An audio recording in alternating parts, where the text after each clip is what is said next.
The Great Battle series had 6 games, 5 of which on the Super Famicom, all starring SD versions of Gundam, Ultraman and Kamen Rider. The first one was an overhead action game, 2 and 3 were beat-em-ups, and 4 to 6 were action platformers. And all 6 games have 2-player simultaneous co-op available. The fourth one here has great Mega Man X level graphics, but does it play as well as it looks? Not only do you get 3 characters to play as that you can switch to on the fly by cycling through with the X button and switching with A, though you have to be standing still to do it, but they also have different weapons and abilities. Gundam shoots some kind of grenades from what looks like a shotgun that fly in a slight arc, and he can also use thrusters while jumping, which is very useful. Ultraman uses a rocket launcher and can transform into some sort of energy ball. I don't know the button combination for this, neither does my guidebook apparently, because while it tells me that I can do it, it doesn't show which buttons to press. What works for me though is holding B, then wriggling the D-pad all around until it happens. Kamen Rider can run after double tapping a direction and also run up walls, and he uses a flamethrower.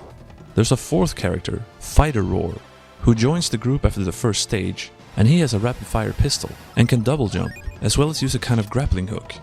The R button makes all characters block, but L does an attack for Gundam and Ultraman, and locks Kamen Rider and Fighter Roar in place so that they can shoot in all directions.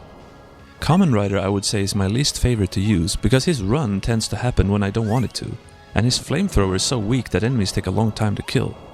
On the other hand, if you attack while running you are invincible, I think, which does come in handy, and of course sometimes you need his wall running ability, but generally I stick with Gundam for his thrusters and Ultraman because his bazooka is the most powerful weapon. You can shoot down as well as lie down and shoot forward, but when it gets hectic a lot of times I end up furiously shooting the floor. Some enemies later on take too many hits to kill, and these little green dinos, I don't even know if you even can kill them. But if you let them grab onto you and then throw them off, they kill themselves instead? When you die you float upward like a robotic angel, and you can pick your respawn point to a certain degree, which is pretty cool, and similar to Joe and Mac. Another cool thing is that you can level up by collecting these green capsules. When you level up, your weapon gets upgraded. Generally it just becomes more powerful, but with Fighter Roar, his shots gain the ability of bouncing on walls and ceilings.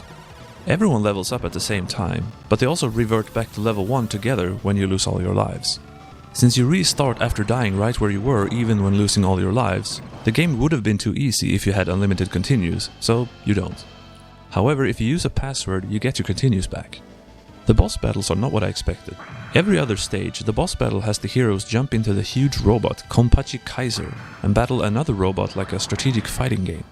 You can duck, jump, punch with Y, block with X, and perform special attacks by entering Street Fighter style moves that drain your weapon energy, of which you have half a meter while the boss has a full one. You can scan for weak points with A, but just punching, blocking and doing special moves seems to do the job most of the time. I didn't like these fights very much honestly, but your mileage may vary. The graphics are quite good, the levels are nice and varied, and there are some humorous touches here and there. The music is good too, but it's pretty subdued, and tends to get lost under all the sound effects. But there is a sound test if you want to listen without any distractions. With the somewhat frustrating boss battles, some slight control hiccups, and occasionally annoying enemies, the Great Battle 4 wasn't quite as great as I hoped it would be. But I hoped it was going to be like Mega Man X, which is quite the threshold. But it's a very good game nonetheless, and remember it's 2-player as well. I would say this is the best Gundam game I've ever played. Definitely try this one out.